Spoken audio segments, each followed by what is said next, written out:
Welcome back ناظرین. Grand opposition alliance پر مزید بھی رائے جانیں گے. انور رضا صاحب، آپ کی جانب آنا چاہوں گی. گرینڈ اپوزیشن نے عصر نو انتخابات کا مطالبہ کیا ہے. اتنا آسان تو نہیں ہے کہ اپوزیشن کانفرنس کرے گی اور اقتدار میں بیٹھے لوگ کہیں گے کہ آئیے جی ری الیکشن کرواتے ہیں. اپوزیشن کے پاس کوئی مضبوط لائے عمل ہے آپ کے مطابق؟ کیونکہ تاحال تو ایسا کوئی ماحول بھی نظر نہیں آ رہا، نہ ہی کوئی منصوبہ سامنے آیا. دیکھیے، جو اپوزیشن کے مطالبات ہیں، یہ نہیں ہوتا کہ آپ نے جو 100% مطالبات کیے ہیں وہ پورے کیے جائیں. ان میں سے 1 2 3 باتیں بھی مانی جائیں تو ون ون سچویشن ہوتی ہے. اب آپ ذرا غور کیجئے کہ حکومت کیوں کمزور ہو رہی ہے. ایک تو گرینڈ اپوزیشن میں ٹھیک ہے، دیکھیے یہ کوئی انتخابی اتحاد نہیں مولانا فضل الرحمان کے ساتھ پاکستان تحریک انصاف کا ہونے جا رہا ہے. یہ سارے ایک ایجنڈے کے لیے اکٹھے ہوئے ہیں کیونکہ انہیں حکومت کے ساتھ تحفظات ہیں، حکومت سے کنسرنز ہیں، اسٹیبلشمنٹ کے ساتھ ان کے تحفظات ہیں. لہٰذا یہ اس اپنے کنسرنز کی وجہ سے ایک دوسرے کا ساتھ دینے کے لیے تیار ہے. یہ انتخابی اتحاد نہیں. یہ ہمیں سمجھنے کی ضرورت ہے کہ یہ کل وقتی نہیں، جز وقتی اتحاد ہے کہ اپنے مطالبات کو کس طرح پورا کیا جائے. ایک بات.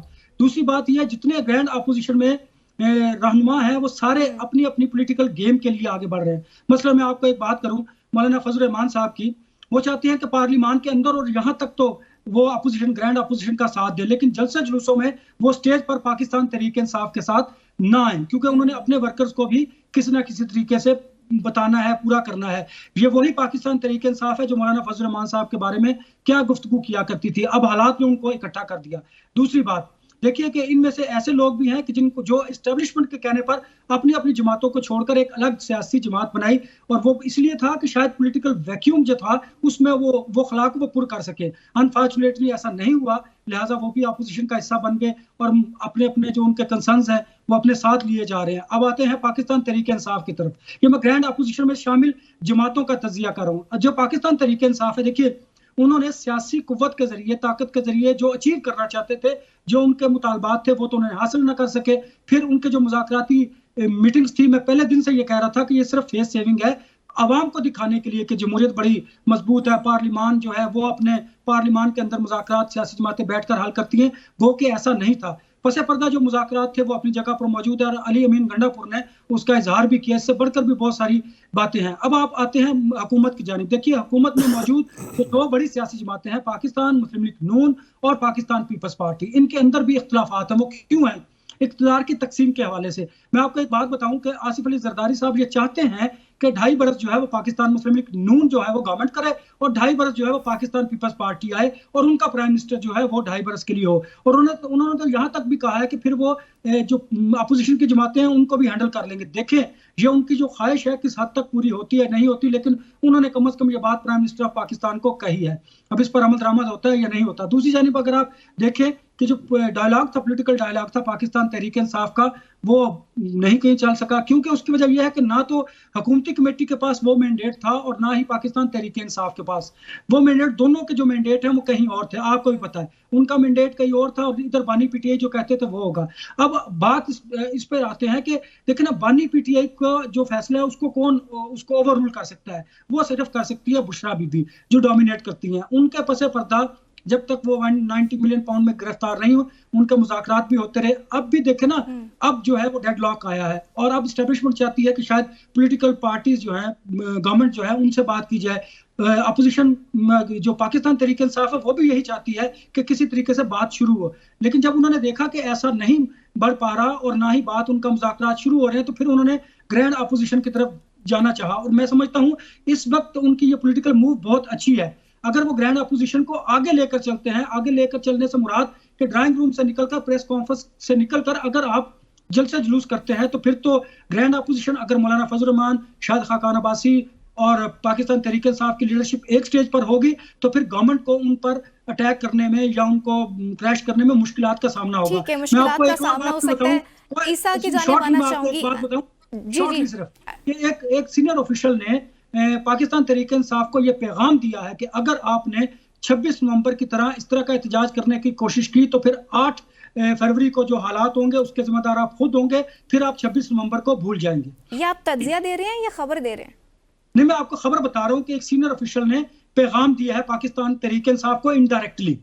ٹھیک ہے عیسیٰ صاحب، اس سے قبل مولانا فضل الرحمان صاحب نے ہی مسلم لیگ نون، پیپلز پارٹی اور دیگر 16 جماعتوں کو بشمول آزاد اراکین ملا کر پی ڈی ایم بنائی اور عدم اعتماد کے ذریعے عمران خان کی حکومت بھی گرا دی. کیا اب آپ کو ایسا کوئی ماحول نظر آ رہا ہے کہ کوئی پی ڈی ایم یا اس کا ہم مانی کوئی تحریک سامنے آئے گی؟ وہ ابھی آپ نے انور رضا صاحب کی بات نہیں سنی کہ ایک سینئر آفیشل نے بتایا ہے کہ اگر کچھ کرنے کی کوشش کی تو پھر جو اس وقت ہوا تھا اس سے بھی برا ہوگا. میرا خیال ہے کہ یہ اگر تو سیریسلی یہ بات کی گئی ہے تو میرا خیال ہے کہ حکومت میں یا حکومت کی طرف سے یا نظام کی طرف سے، اداروں کی طرف سے جس نے بھی یہ دھمکی یا دھمکیاں ہمیں اس پیغام پہنچایا ہے، وہ پھر پاؤں پہ کلہاڑی مارنے والی بات ہے. اس وقت میں نہیں سمجھتا کہ جو انٹرنیشنل سینیریو ہے، خاص طور پر آپ کا جی ایس پی پلس سٹیٹس جو ہے وہ جون میں ری ایپلیکیشن ہونے جا رہی ہے، آپ کی چیزیں ریویو میں جا چکی ہیں، 2027 تک آپ کو یہ تھا. اگر تو ہم یہ کاسٹ پے کرنے کے لیے تیار ہیں، کیونکہ ایسی کوئی ایپیسوڈ جو نومبر میں ہوئی اس کا ریپیٹ ٹیلی کاسٹ ہوتا ہے 8 فروری کو اراؤنڈ اس تمام وقت کے دوران، تو پھر مجھے نہیں لگتا کہ جو اولاف سکوگ ابھی یو این جو ای یو کے یورپین یونین کے ہیومن رائٹس کے اسپیشل ریپرزینٹیٹیو ہیں، وہ جو کچھ یہاں پر کہہ کر گئے ہیں، پھر یورپی یونین نے اس کے اوپر جو اسٹیٹمنٹ جاری کیا ہے، تو آپ کو جی ایس پی پلس سٹیٹس جو ہے وہ بچانا بڑا مشکل ہو جائے گا. اور جو جی ایس پی پلس ہے اس کا ہم یہاں پر اس حکومت کی بات کر رہے ہیں جو شہباز شریف کہتے ہیں کہ $1 ارب کے لیے ناک سے لکیریں نکلوائیں آئی ایم ایف نے، اور یہاں پر ہم بات کر رہے ہیں 7 سے 10 ارب ڈالر کی ٹریڈ.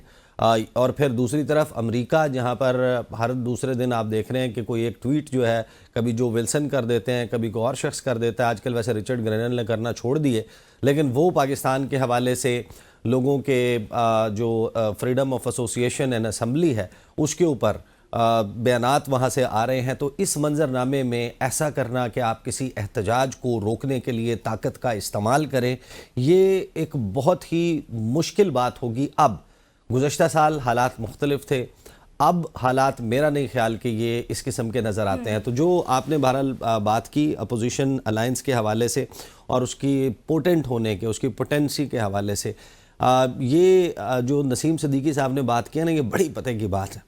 انہوں نے جو کہا ہے نا کہ یہ نظام، یہ حکومت، اس کو اس وقت تک کوئی خطرہ نہیں ہے جب تک جو اسٹیبلشمنٹ ہے وہ ان کی پشت پر کھڑی ہے.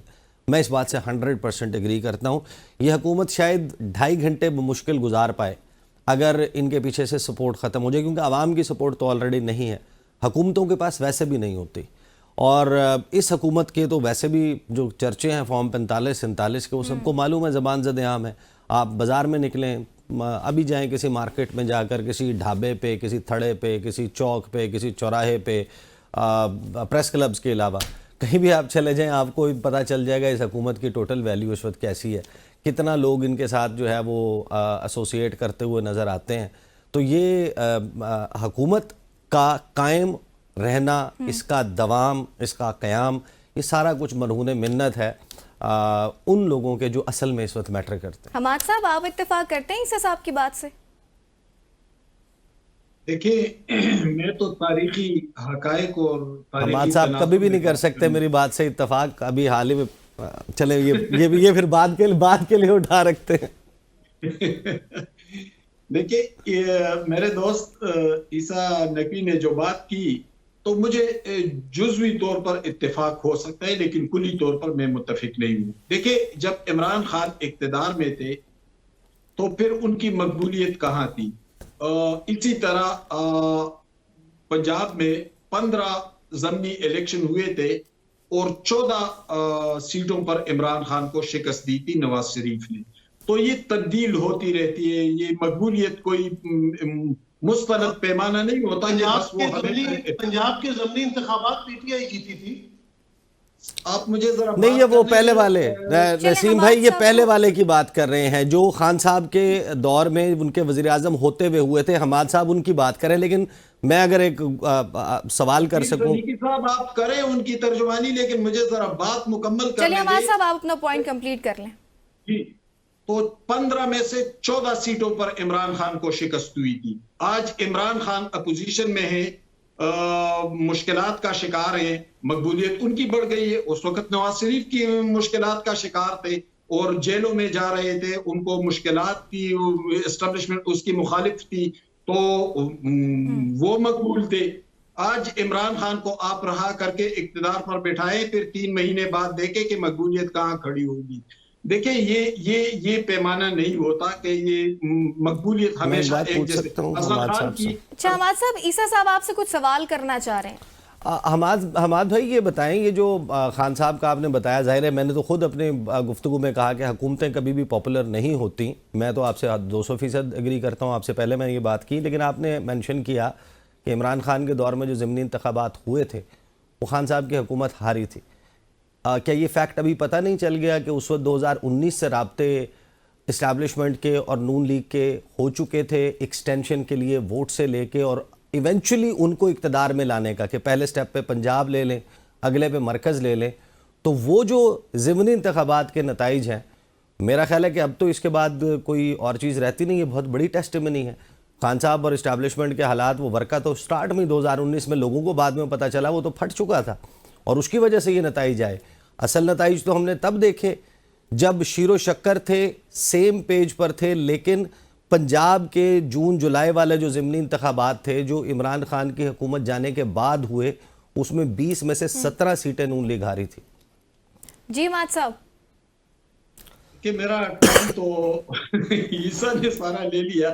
دیکھیں عیسیٰ، آپ کی اس بات سے تو میں 100% متفق ہوں کہ اسٹیبلشمنٹ کے بغیر سیاسی جماعتیں چل نہیں سکتی۔ مقبولیت بہت بے معنی چیز ہے اس ملک میں، ورنہ جس کی ایک بہت بڑی مقبولیت تھی، ایک مبالغہ آمیز مقبولیت تھی، ذوالفقار علی بھٹو کو وہ اسی مقبولیت کے دوران پھانسی چڑھے۔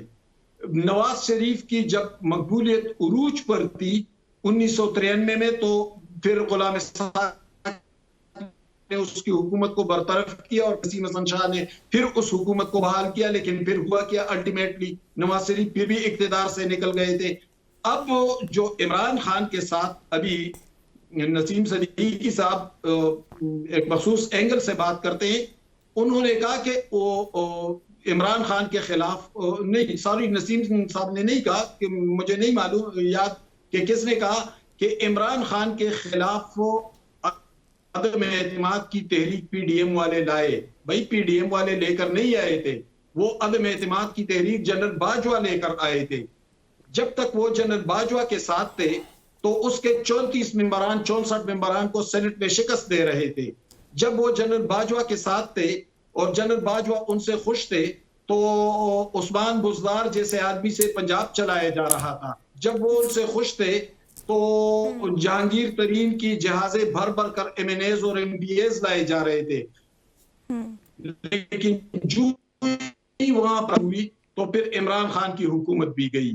یہاں تو المیہ یہ ہے کہ یہاں برائے نام جمہوری حکومتیں ہوتی ہے اور حکومت کوئی اور چلا رہا ہوتا ہے۔ اب بھی ایسا ہے، اس سے پہلے عمران خان کے دور میں بھی ایسا تھا۔ عمران خان نے خود کہا ہے، میں تو نہیں کہہ رہا، یہ تو عمران خان نے کہا ہے کہ میں تو برائے نام۔ ٹھیک ہے حماد صاحب، بریک کا کہا جا رہا ہے، آپ کا پوائنٹ آ گیا ہے۔ ناظرین ایک بریک کے بعد دوبارہ حاضر ہوں گے۔